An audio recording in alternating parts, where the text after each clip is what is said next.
Okay, that was Give a Little Bit. Big hit for Supertramp back in 1977. And I played this song straight off the chord charts of the Morristown Uke Jam. So check the video link. You can download the free chord charts and you can play along with this song.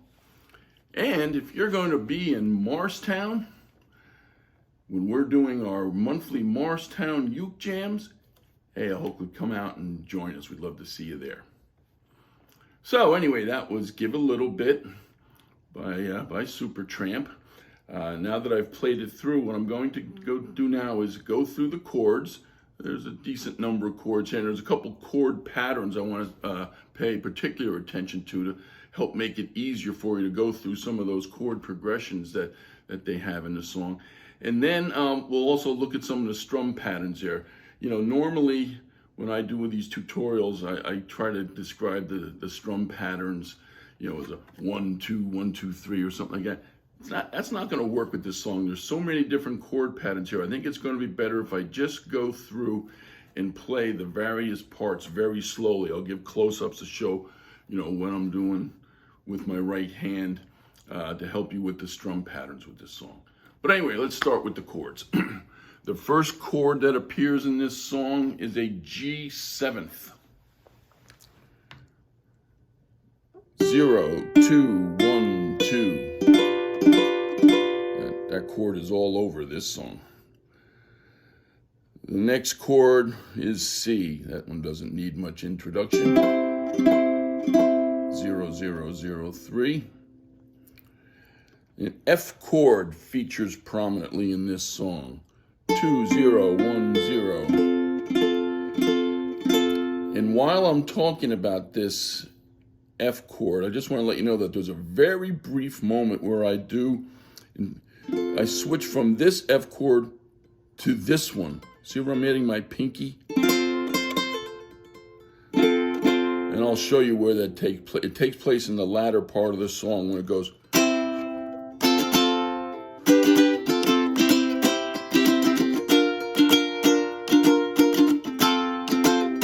See that?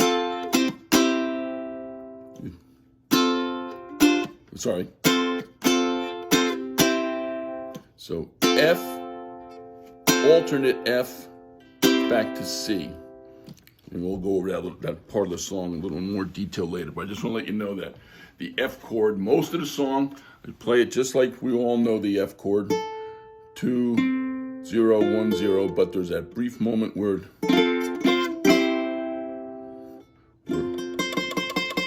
that note is added there. It's a C note.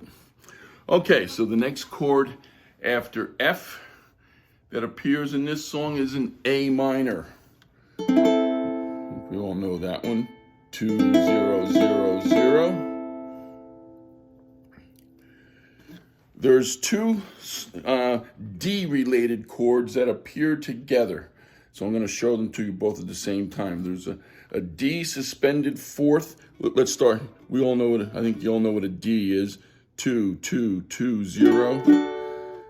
But in this song, that D doesn't take place until right after a D suspended fourth. And there's your suspended fourth note there. So what I do, I keep this here, even though this note won't sound. I go,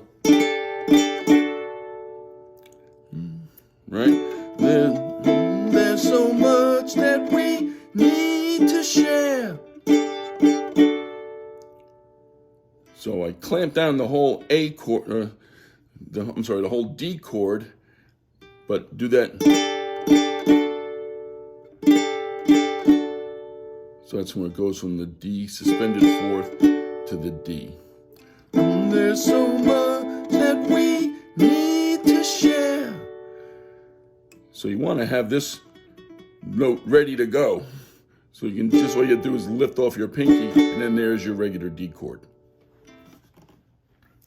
All right, the next series of chords I'm also going to show you together because there's some chord progressions here, and they're all built off the G7 chord that we already talked about. But let me show you the first where this bunch of chords appear together, and I'll show you how I play them. The first chord is a G7 with a suspended fourth. So you're just starting with your G7th here. You're just adding your pinky. And then the next chord in the progression I'm going to talk about is just a G7, so the pinky comes off. Then the G suspended fourth comes back again. And then a G7 5. And a 5 means that you play the fifth note off. 5 just means there's no third note. There's no B note in this G7. So let me show you that pattern.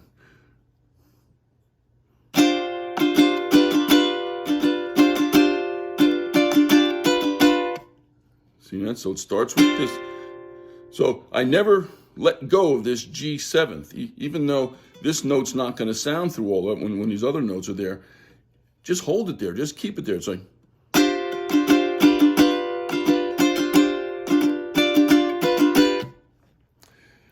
Now, before we leave this, I just want to let you know, I recognize that this is a bit of a stretch. You know, I have reasonably big hands. I can get this pinky here. If that's too much of a stretch for you, there's another way to play the G7/5. And it couldn't be easier. Watch this. Just lift off that ring finger. So it would be.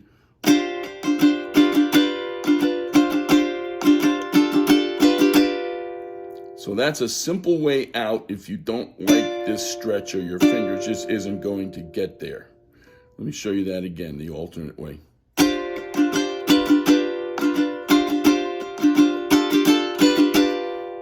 That sounds just fine if you don't want to or just can't get there. Okay, so that series of chords is the G7th with the suspended fourth when that pinky is here. Back to the regular G7th. G7th with the suspended fourth again.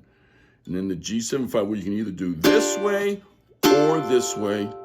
And then back to the G7th. So again, it looks pretty busy on the song sheet, but you know, since it's all based off this G7th chord and everything's just anchored there, you just make little revisions off that to do that. So it's really not that tough once you play it through a couple times. Okay, the next chord that appears in this song is E minor. Pretty familiar chord. 0, 4, 3, 2.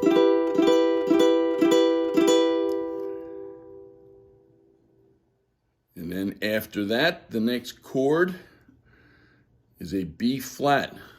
3, 2, 1, 1.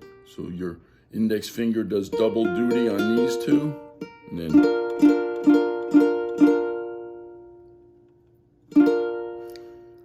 Okay. And that's the chords now. I just want, except at the very end of the song, after it ends on a C, there's a little pause and then there's a little, just a fancy C up on the. If you're from, you all know a G chord, right? Take that G shape up here to the 7th fret and then add your pinky here in the 9th. So it's 9, 7, 8, 9. And it's just for one, all it does is to end the song. Okay? So you play it one string at a time like that. Okay, so that's the chords that appear in this song. Now let's pay a little attention to, again, there's a variety of strumming patterns here. So what I'm going to do, rather than try to apply numbers like 1, 2, 1, 2, 3, 1, it's just not going to work here. So I'm going to play the various parts of the song very slowly and bring my right hand in close on the camera. Let's start with the beginning. I'm going to play it regular speed, then I'm going to come in and slow it down.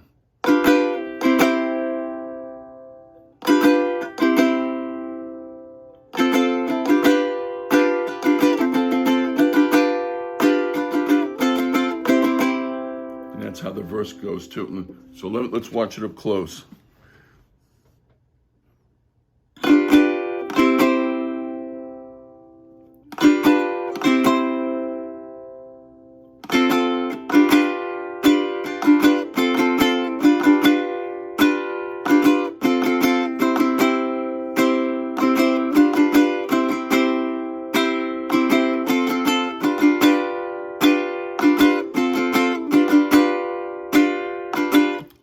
it's a repeating pattern, and hopefully when I play through slow like that, you can figure out where the emphases are and where the ups and down strumming patterns are.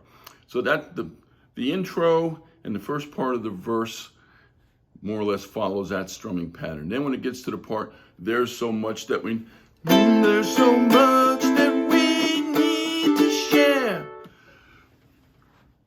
There's so much that we need to share. There's so much that we need to share.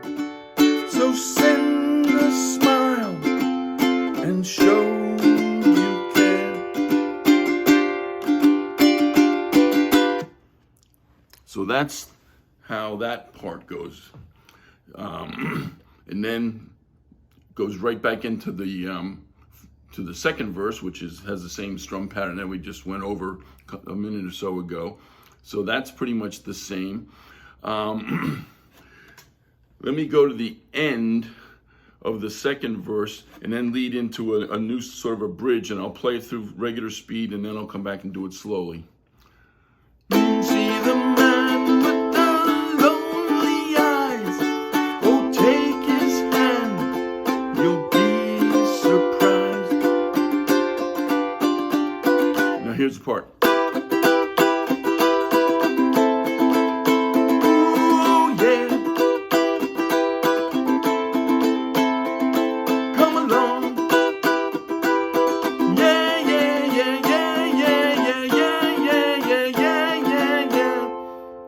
So let's do that part slowly now.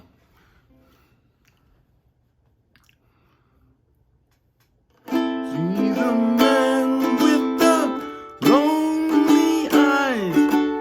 Oh, take his hand, you'll be surprised. Here comes a new part.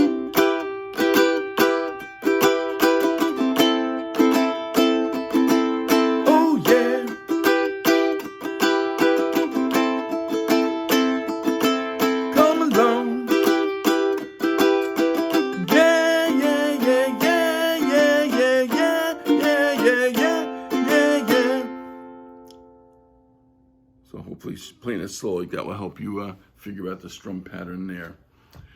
And then there's an instrumental over those G7th and G7 suspended, pretty much the same as what I already showed you.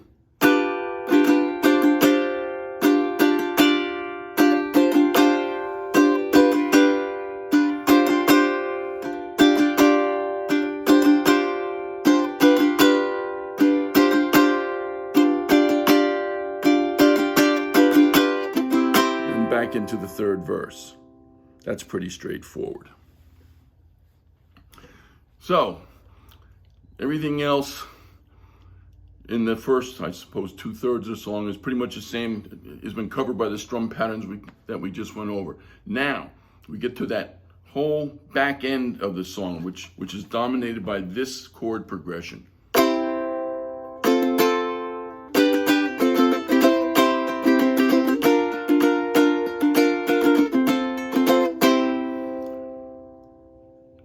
Let me play that slowly for you, because the whole back end of the song is based on that chord progression. It's C, F, G, F, C, D flat, F, alternate F. That's what I was talking to you about before. That's the one time where I go.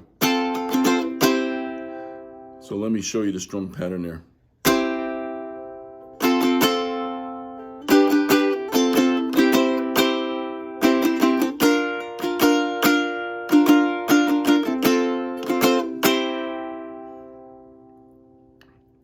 And that leads you to the end of the song. And I told you there's that just little punctuation mark to end the song.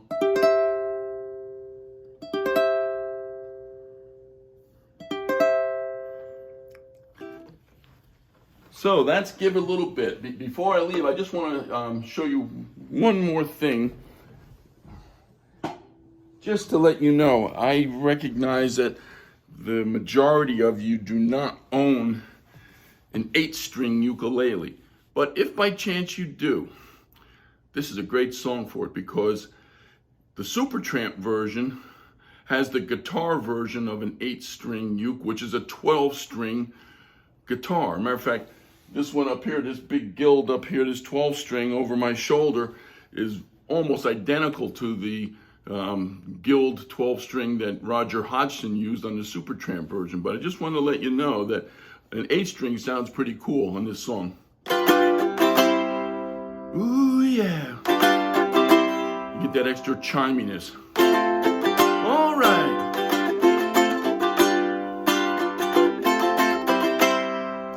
If you don't know what an 8-string ukulele has 2 of these top A strings, just like that, the same. 2 of the E strings. But down here you get the regular C string and one that's an octave higher. Gives you that extra chiminess, almost like a mandolin sound. And then the 4th string, the G, a low one and a high one. So it gives you that.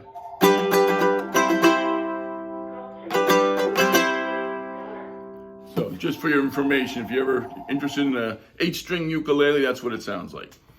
Hope you enjoy playing this song.